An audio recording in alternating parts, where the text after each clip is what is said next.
Hey guys, it's Caroline Grace, and today I'm going to talk about the difference between villains and demonization.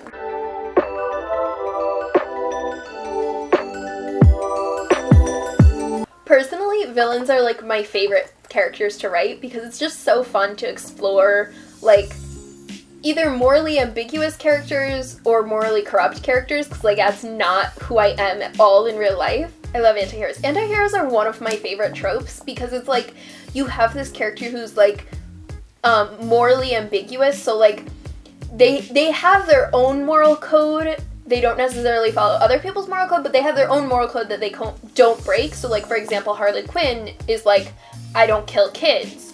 Or there's one scene in a comic book where she's fighting one of her main hero antagonists, and she finds out the hero antagonist is pregnant and is like, oh no, we're not fighting now. So she has a moral code, it just doesn't necessarily align with societies as a whole. And then you have like the Joker, who doesn't have a moral code and is willing to do whatever it takes to come out on top. So I really like anti-heroes. They're really fun to play with. However, one of the pitfalls you don't want to fall into when you're writing a villain is demonization or demonizing your character. So demonizing your villains means that you are making your villains a racial minority, a member of the LGBTQ+ community, a strong woman, like any of those things that have been highly stigmatized and villainized in our normal society.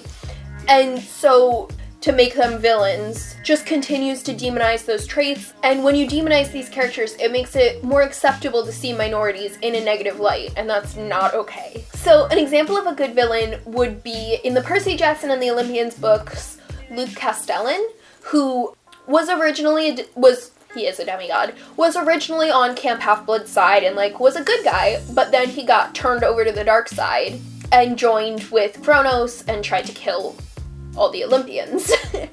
But he was a really good example of a villain because he had really strong motives, like you could see where he was coming from, and he didn't demonize any minority or anything. Like, he was just a white dude who was a villain, and which I think was really important in that book because the main protagonist was also a white dude. And like, so if you were to have a book where like the main protagonist was like, for example, a lesbian girl, and then she's fighting a lesbian villain, like that kind of balances out because you're not demonizing being a lesbian. An example of demonization is Cruella de Vil from 101 Dalmatians. She's a really good example of demonization because she's like a strong female character who, yes, she did terrible stuff. I'm not like, don't skin puppies, don't hurt dogs. But she's given all these lines talking about how, like, empowering herself and being like, I'm a strong woman,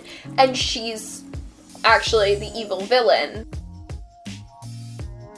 And so it kind of makes it so that, oh, well, like, as a woman, being in control of my own body and my own self is negative because the villains do that and the heroes don't, and it sucks. It's something you want to be really careful of. There is a little leeway, I feel personally, as long as you represent the aspects in your heroes and you don't do it in like an overly stereotypical way. For example, in my book, self-promo, my main antagonist is Rowan, who is a female, and she's very in control of herself, but it's also, my main character is also a strong female character who's very in control of herself, and I have a ton of strong female characters, so I'm not making, the reason Rowan is seen as bad is not because she's a strong female character, but because she does bad stuff, because the traits of strong female character are all throughout the book, not just in the villains.